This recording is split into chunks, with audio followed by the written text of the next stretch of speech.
नमस्कार प्यारे बच्चों, मैं डॉक्टर बिंदु पांडे एडी राजकीय कन्या इंटर कॉलेज गोरखपुर से आप सभी लोगों का कक्षा 11 की समाजशास्त्र की कक्षा में स्वागत करती हूँ। प्यारे बच्चों, आज हम सामाजिक संस्थाओं को समझना इस पाठ को पढ़ेंगे। इस पाठ को हम 5 भागों में बांट करके पढ़ने वाले हैं। आज इसका प्रथम भाग हम लोगों की पाठ्य वस्तु है। तो आइए बच्चों, हम एक दृष्टि डालते हैं और समझते हैं कि हमारी आज की पाठ्य वस्तु क्या है।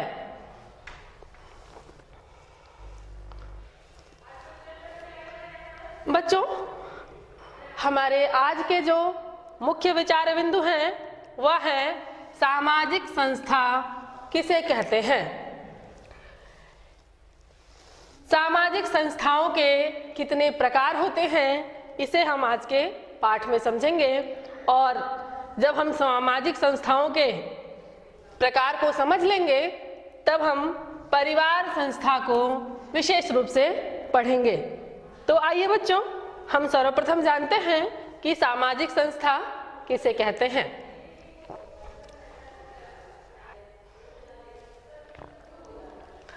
सामाजिक संस्थाओं को सामाजिक मानकों, आस्थाओं, मूल्यों और समाज की आवश्यकताओं को पूरा करने के लिए निर्मित संबंधों की भूमिका के जटिल ताने बाने के रूप में देखा जाता है। अर्थात जो सामाजिक संस्थाएं हैं वह सामाजिक मानकों, अर्थात प्रत्येक समाज का कुछ न कुछ मानक होता है, कुछ न कुछ नियम होता है। उन नियमों, उस संबंधित समाज की आस्थाओं और उस समाज के मानवीय मूल्यों, सामाजिक मूल्यों, राष्ट्रीय मूल्यों और समाज की क्या आवश्यकता है, उस आवश्यकताओं को पूरा करने के लिए सामाजिक संस्थाओं का निर्माण होता है। सामाजिक संस्थाओं की भूमिका इन्हीं के इर्द गिर्द घूमती है। बच्चों, यहाँ हम लोग एक दृष्टि डालते हैं कि महत्वपूर्ण सामाजिक संस्थाएं कौन कौन सी हैं। इन संस्थाओं को 2 भागों में बांटेंगे, अनौपचारिक संस्थाएं, औपचारिक संस्थाएं। अनौपचारिक संस्था अर्थात जो किसी लिखित नियम अथवा लिखित कानून पर आधारित न हो करके कुछ प्रथाओं, रिवाजों, रीतियों के अंतर्गत संचालित होती हों, उन्हें अनौपचारिक संस्थाएं कहा जाता है। इसके अंतर्गत परिवार संस्था आती है, विवाह संस्था और नातेदारी संस्था अनौपचारिक संस्थाओं के अंतर्गत आते हैं। अब औपचारिक संस्था, वे संस्थाएं जिनका लिखित नियम हो, जिन नियमों के पीछे कानून की शक्ति हो, वह औपचारिक संस्थाएं कहलाती हैं। इसके अंतर्गत मुख्यतया 2 संस्थाएं हैं, कानूनी संस्थाएं और शैक्षिक संस्थाएं। जो शिक्षा जगत से संबंधित हैं वह संस्थाएं औपचारिक संस्थाओं के अंतर्गत आती हैं। बच्चों, संस्था उसे कहा जाता है जो स्थापित या कम से कम कानून या प्रथा द्वारा स्वीकृत नियमों के अनुसार कार्य करती हैं। अर्थात संस्था वह है जिसका कुछ नियम हो अथवा वह प्रथा द्वारा, कुछ रीति रिवाजों द्वारा संचालित होता हो, उसे संस्था कहते हैं।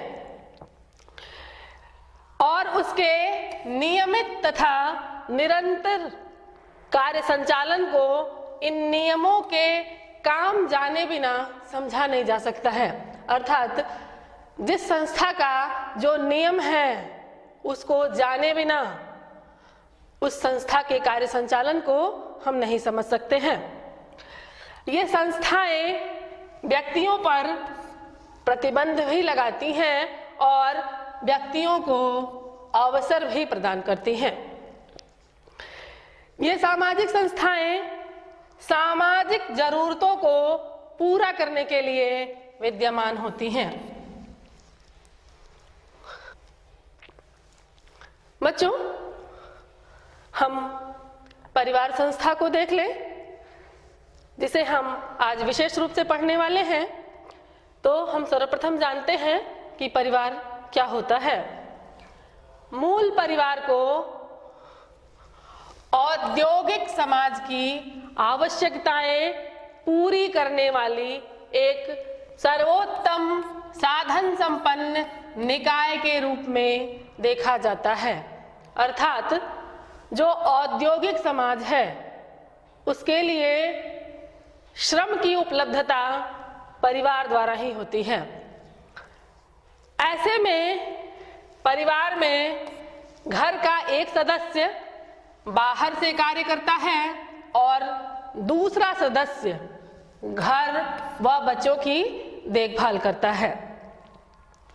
विभिन्न समाजों में परिवार के भिन्न भिन्न रूप पाए जाते हैं। उनको हम यहाँ देखते हैं। हमारा पहला प्रकार है कि यदि हम आवास या स्थान के आधार पर परिवार का प्रकार समझें तो यह प्रकार दो प्रकार का होता है, पितृस्थानिक और दूसरा है मातृस्थानिक। अर्थात जब विवाह के बाद कन्या अपने पिता का घर छोड़ करके पति के घर चली जाती है, पति के घर में निवास करने लगती है, उसके बच्चे भी वहीं जन्म लेते हैं और उस परिवार के भरण पोषण का उत्तरदायित्व पिता पर होता है, वह पितृस्थानिक परिवार कहलाता है। इसमें परिवार का मुखिया पिता होता है। मातृस्थानिक में माता परिवार की मुखिया होती है और किन्हीं किन्हीं स्थानों पर जो बच्चे जन्म लेते हैं उनके पिता नियत नहीं होते हैं कि उनके वास्तविक पिता कौन हैं। माता ही उस परिवार में सर्वे सर्वा होती है। यह मातृस्थानिक परिवार का स्वरूप है। यह आवास और स्थान के आधार पर हमने समझा है। हमने जाना है कि जब हम आवास या स्थान के आधार पर विभाजन करेंगे तो परिवार दो प्रकार के पाएंगे, पितृस्थानिक और मातृस्थानिक। अब हम दूसरे प्रकार भी देखते हैं। अधिकार और प्रभाव के आधार पर, यदि हम अधिकार और प्रभाव के आधार पर परिवार का विभाजन करें तो भी परिवार दो प्रकार के हैं, पितृसत्तात्मक और मातृसत्तात्मक। अर्थात जिस परिवार में पिता का प्रभाव सर्वाधिक हो, पूरे परिवार के भरण पोषण का कार्य पिता करता हो, परिवार का समस्त निर्णय पिता लेता हो, वह पितृसत्तात्मक परिवार कहलाता है। मातृसत्तात्मक परिवार, जिस परिवार की मुखिया महिला हो, पूरे परिवार का उत्तरदायित्व महिला पर हो और समस्त निर्णय महिला ले, वह मातृसत्तात्मक परिवार कहलाता है। वंश के आधार पर, जब परिवार का वंश पिता के नाम पर संचालित हो तो वह पितृवंशीय परिवार कहलाता है, और जब माता के नाम से वंश का संचालन हो तो वह मातृवंशीय परिवार कहलाता है। इस प्रकार बच्चों, हमने आवास या निवास स्थान के आधार पर परिवार का प्रकार देखा, अधिकार और प्रभाव के आधार पर परिवार देखा और वंश के आधार पर परिवार देखा। कुल मिलाकर हमने यही समझा कि परिवार मुख्यतः दो प्रकार के होते हैं, या तो उसमें पिता प्रधान होता है या माता प्रधान होती है। परिवार के कुछ और प्रकार भी देखने को मिलते हैं। जन्म का परिवार और प्रजनन का परिवार। जन्म का परिवार अर्थात बच्चा जिस परिवार में जन्म लेता है वह उसके जन्म का परिवार होता है। प्रजनन का परिवार अर्थात स्त्री या पुरुष जिस परिवार में सम्मिलित होकर के संतान उत्पत्ति करते हैं, अपनी पीढ़ी को आगे बढ़ाते हैं वह उनके प्रजनन का परिवार होता है। एक विभाजन और है एकल परिवार और संयुक्त परिवार। एकल परिवार अर्थात जिसमें माता पिता और अविवाहित बच्चे सम्मिलित हैं, जो एक ही छत के नीचे निवास करते हैं, एक ही रसोई में बना हुआ भोजन करते हैं, वह एकल परिवार कहलाता है। संयुक्त परिवार जिसमें कई भाइयों का परिवार या एक साथ जब कई पीढ़ियां, कम से कम 3 से अधिक पीढ़ियां जब एक साथ निवास करती हैं, एक ही छत के नीचे निवास करती हैं और एक ही रसोई का बना हुआ भोजन करती हैं, वह संयुक्त परिवार कहलाता है। महिला प्रधान परिवार, जिस परिवार की मुखिया महिला हो वह महिला प्रधान परिवार कहलाता है। जब पुरुष शहरी क्षेत्रों में चले जाते हैं तो महिलाओं को हल चलाना पड़ता है, अर्थात खेती करनी पड़ती है। खेती के कार्यों का प्रबंधन वो महिलाएं करती हैं। कई बार वे अपने परिवार की एकमात्र भरण पोषण करने वाली बन जाती हैं, अर्थात परिवार के भरण पोषण का उत्तरदायित्व महिला पर ही होता है। ऐसे परिवारों को महिला प्रधान परिवार कहा जाता है। इनका उदाहरण उत्तरी आंध्र प्रदेश में एक कोलम जनजाति समुदाय है, वहां पर इस प्रकार का परिवार पाया जाता है।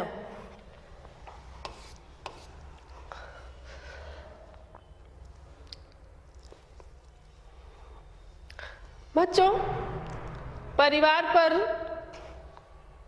यह आरोप लगता रहा है और कहीं कहीं पर यह सत्य भी है कि परिवार लिंगवादी होता है।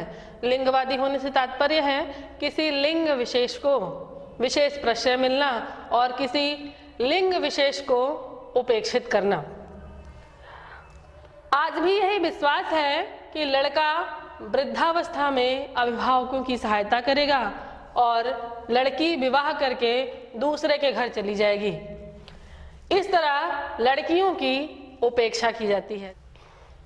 यह भावना अभिभावकों के मन में आ जाती है कि बेटा ही हमारे वंश को आगे बढ़ाएगा, वही हमारे काम आएगा, वही हमारा भरण पोषण करेगा। लड़कियों को विशेष ध्यान देना, उनको शिक्षा देना, दूसरे के आंगन में लगे हुए वृक्ष को सींचने के बराबर है। तब इस तरह की स्थिति उत्पन्न होती है कि लड़कियों की परिवार में उपेक्षा होने लगती है। भारत में यह स्थिति अनेक स्थानों पर पाई जाती है। इसी भावना के कारण कन्या भ्रूण हत्या को बढ़ावा मिलता है। 2001 की जनगणना के अनुसार भारत में प्रति 1000 लड़कों पर 997 लड़कियां ही मात्र हैं। भारत के कुछ प्रदेश जो समृद्ध हैं, परंतु वहां पर हालात बहुत ही कठिन हैं। लड़कियों का रेशियो लड़कों के मुकाबले बहुत ही कम है। ये राज्य हैं पंजाब, हरियाणा, महाराष्ट्र, पश्चिमी उत्तर प्रदेश आदि। इन स्थानों पर कन्या भ्रूण हत्या या कन्या के जन्म के बाद उनकी हत्या बहुत अधिक संख्या में प्रचलित है, जिस कारण लड़कियों की संख्या लड़कों के मुकाबले बहुत ही कम है और विवाह के लिए लड़कों को अन्य प्रदेशों से लड़कियां लानी पड़ती हैं। बहुत ही दयनीय स्थिति है इन लोगों की।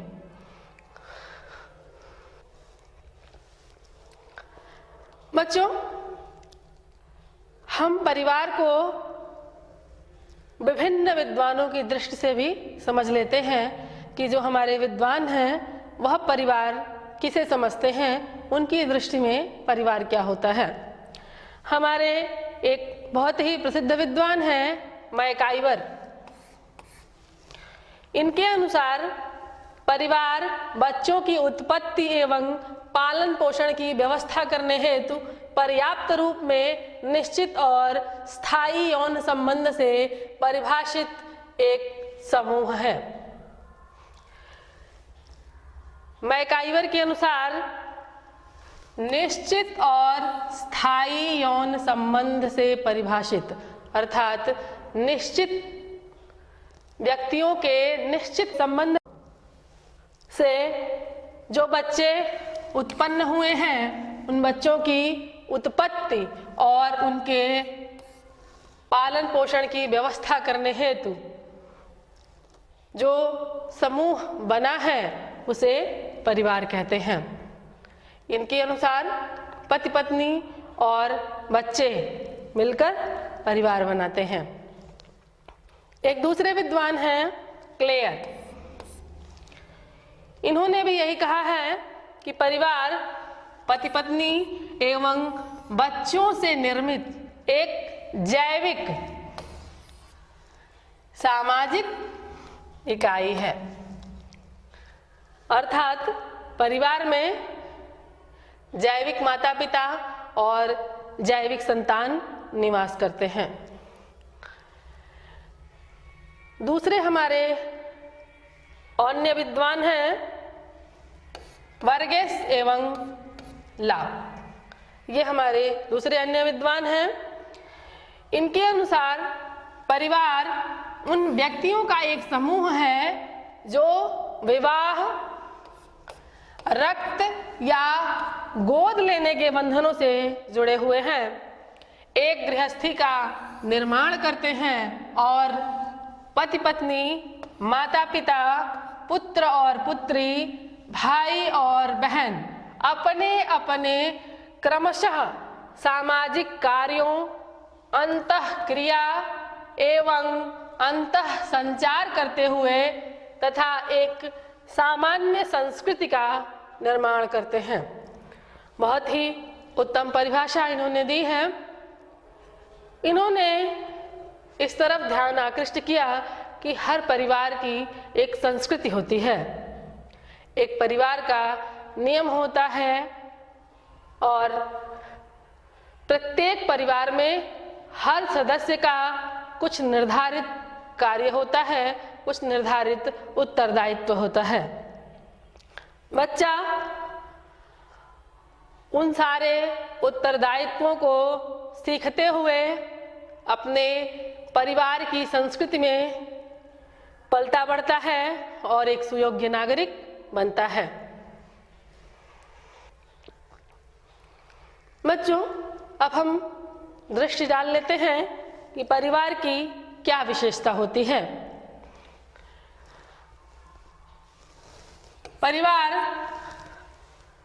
यौन व्यवस्था करता है, अर्थात मनुष्य की यौन आवश्यकता की तुष्टि स्वस्थ रूप से हो सके, इसलिए परिवार का अस्तित्व प्रारंभ हुआ। मनुष्य पशुवत आचरण छोड़ करके स्वस्थ जीवन का निर्वाह करे, इस हेतु परिवार का विकास हुआ, परिवार संस्था की स्थापना हुई। दूसरी विशेषता है नामकरण की प्रथा। प्रत्येक परिवार किसी न किसी नाम, किसी न किसी वंश के नाम से जाना जाता है।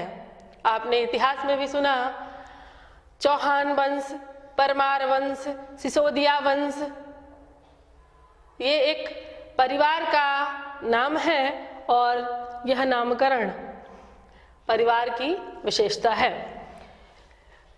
परिवार की वंशावली का क्रम अपने ही ढंग का होता है। यह वंशावली या तो पुरुष के नाम पर आधारित होती है अथवा स्त्री के नाम पर आधारित होती है। यह वंशावली किसी के नाम पर जानी जा सकती है। यदि पितृप्रधान परिवार है तो वंशावली का नामकरण पुरुष के नाम पर होगा, और यदि मातृप्रधान परिवार है तो स्त्री के नाम पर उस परिवार को जाना जाएगा। आर्थिक व्यवस्था। प्रत्येक परिवार को आर्थिक आवश्यकताओं की पूर्ति हेतु कोई न कोई आर्थिक कार्य करना पड़ता है। परिवार का मुखिया कोई व्यवसाय करता है तथा परिवार के भरण पोषण के लिए धन कमाता है। परिवार के हर सदस्य का भरण पोषण हो, यह मुखिया का सर्वप्रमुख उत्तरदायित्व होता है। सामान्य आवास। प्रत्येक परिवार का एक आवास होना आवश्यक है। परिवार को निवास घर तो चाहिए ही। निवास स्थान के बिना बच्चों का पालन पोषण और उनके जन्म के कार्य को यथेष्ट रूप से पूर्ण करना कठिन होगा। इसलिए सामान्य आवास की व्यवस्था होना परिवार के लिए आवश्यक है। सार्वभौमिकता। परिवार सर्वाधिक सार्वभौमिक समूह है।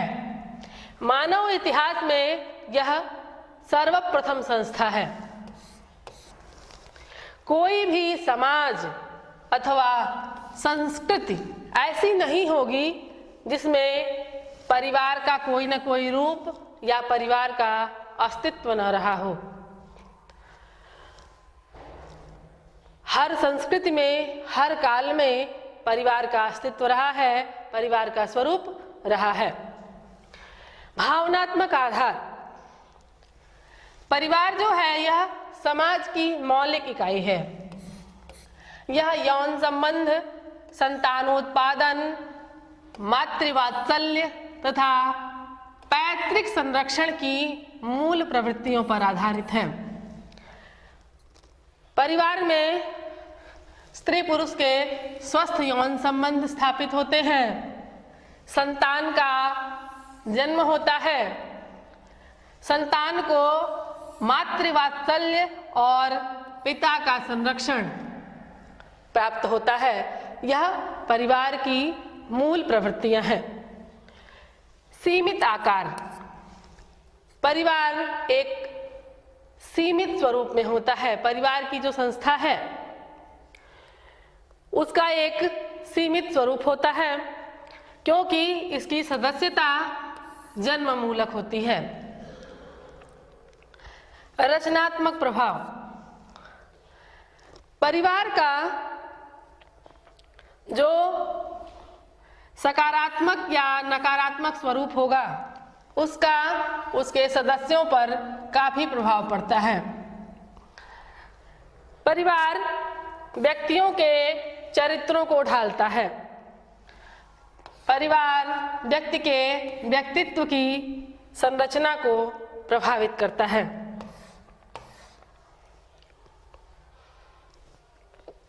केंद्रीय स्थिति। परिवार सभी अन्य सामाजिक समूहों का केंद्र है। सारे सामाजिक समूह परिवार से ही संचालित होते हैं। प्रत्येक मनुष्य किसी न किसी परिवार का सदस्य होता है। संपूर्ण सामाजिक संरचना पारिवारिक इकाइयों की निर्मित है। सदस्यों का उत्तरदायित्व। परिवार में बच्चा सामाजिक दायित्व का अर्थ एवं सहयोग की आवश्यकता को सीखता है। हमारा समाज के प्रति क्या उत्तरदायित्व है, या हमें किसका सहयोग प्राप्त करना चाहिए या किसका सहयोग लेना चाहिए, यह बच्चा परिवार में ही सीखता है। सामाजिक नियमन। परिवार सामाजिक रीति रिवाजों एवं कानूनी नियमों से विशेषतया सुरक्षित होता है। परिवार के नियमों को भंग करना आसान नहीं होता।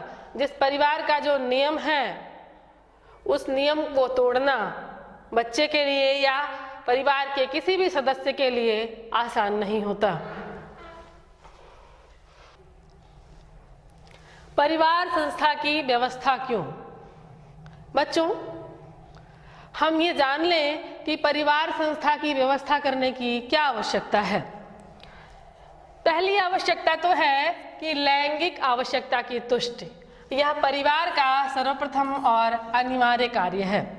हमारे प्राचीन आचार्य मनु तथा वात्स्यायन ने भी इसे परिवार का मुख्य उद्देश्य कहा है।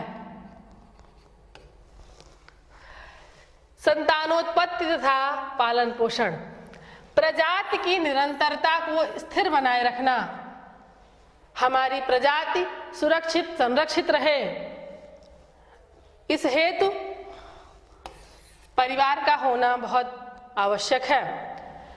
परिवार प्रजाति को स्थिर रखने में सहायक होता है। संतानोत्पत्ति तथा बच्चों के पालन पोषण के लिए परिवार सर्वोत्तम संस्था है। घर की व्यवस्था मनुष्य की अन्य आवश्यकताओं में घनिष्ठ मानवीय अनुक्रिया की आवश्यकता महत्वपूर्ण है। मनोवैज्ञानिकों का विचार है कि मानसिक परेशानियों, व्यवहार संबंधी समस्याओं का सबसे प्रमुख अकेला कारण है प्रेम का अभाव, और यह प्रेम व्यक्ति को या बच्चे को परिवार में ही प्राप्त होता है। यदि बच्चा परिवार में उपेक्षित रहता है तो वह अपराधी प्रवृत्ति का हो जाता है। घनिष्ठ साथियों के छोटे से दायरे में स्नेह एवं मधुर संबंधों का जब अभाव होता है तो मनुष्य अपराध की तरफ प्रवृत्त होता है।